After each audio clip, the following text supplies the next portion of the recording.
ಎಲ್ರಿಗೂ ನಮಸ್ತೆ. ನಾನು ನವ್ಯ. ವರ್ಕಿಂಗ್ ಲೈಫ್ ಡೇ 6 ಇವತ್ತು ಬೆಳಗ್ಗೆ 7 ಗಂಟೆಗೆ ಅಲಾರಾಮ್ ಇಟ್ಟಿದ್ದೆ, ಎದ್ದೇಳೋಕ್ಕಾಗಲಿಲ್ಲ. ಅದಾದಮೇಲೆ ಮತ್ತೆ 8:40ಗೆ ಆ ಥರ ಎದ್ಬಿಟ್ಟು ಅದಾದಮೇಲೆ ಸ್ವಲ್ಪ ಉಪ್ಪಿಟ್ಟು ಮಾಡಿಕೊಂಡೆ. ತಿಂಡಿಗೆ ಉಪ್ಪಿಟ್ಟು ಮಾಡಿಕೊಂಡು ಅಷ್ಟರೊಳಗಡೆ ಅದು ಬೇಯೋಷ್ಟರಲ್ಲಿ ನಾನು ಫ್ರೆಶ್ ಆಫ್ ಆದೆ. ಅದಾದಮೇಲೆ ನನಗೆ ಸ್ವಲ್ಪ ಓದ್ಕೊಳ್ಳೋದಿತ್ತು, ಅದನ್ನು ಓದ್ಕೊಂಡೆ.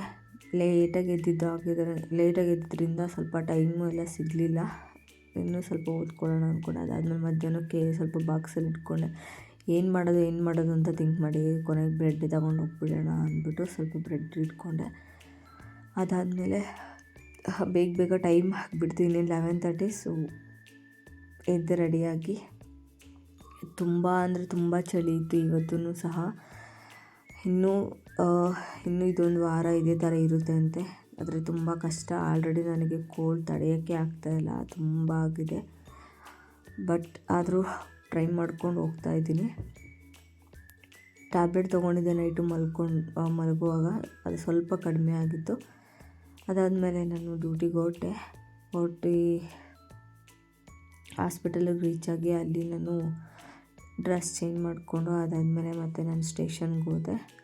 ಇವತ್ತು ಅವರು ಏನಪ್ಪ ಒಂದು ವಿಷಯ ನನಗೆ ಹೇಳಿದ್ರು ಅಂದರೆ, ನಂಗೆ ಹುಷಾರಿಲ್ಲ ಅಂದರೆ ನಾವು 2 ದಿನವರೆಗೂ ಅಂದರೆ ಜಸ್ಟು ಕಾಲ್ ಮಾಡಿ ಹೇಳಿ ನನಗೆ ಈ ಥರ ಹುಷಾರಿಲ್ಲ ಬರೋಕ್ಕಾಗಲ್ಲ ಅಂತ ಹೇಳಿದರೆ ಓಕೆ ಆಗುತ್ತೆ.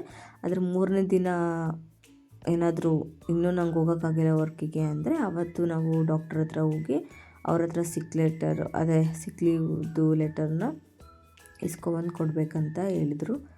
ಡ್ಯೂಟಿ ಮುಗಿಸ್ಕೊಂಡು ಮತ್ತೆ ರೂಮಿಗೆ ಬಂದು ಏನಪ್ಪ ಅಡುಗೆ ಮಾಡೋಣ ಅಂತ ಯೋಚನೆ ಮಾಡಿದೆ. ಅದಾದಮೇಲೆ ನಮ್ಮಮ್ಮ ಮಾಡಿಕೊಟ್ಟಿದ್ದು ಪುಳಿಯೋಗರೆ ಗೊಜ್ಜಿತ್ತು, ಅದಕ್ಕೇ ಸ್ವಲ್ಪ ಅನ್ನ ಮಾಡಿಕೊಂಡ್ರೆ ಆಗುತ್ತೆ ಅಂದ್ಬಿಟ್ಟು ಮಾಡಿಟ್ಟು ಅದಾದಮೇಲೆ ಸ್ನಾನ ಮಾಡ್ಕೊಬಂದು ನಾನು ಮುಗಿಸ್ಕೊಂಡು ಇವತ್ತು ದೇವ್ರ ಮುಂದೆ ದೀಪ ಹಚ್ಚೋಣ ಅಂದ್ಬಿಟ್ಟು ಇವತ್ತು ಬಂದಾಗಿಂದ ಹಚ್ಚಿರಲಿಲ್ಲ.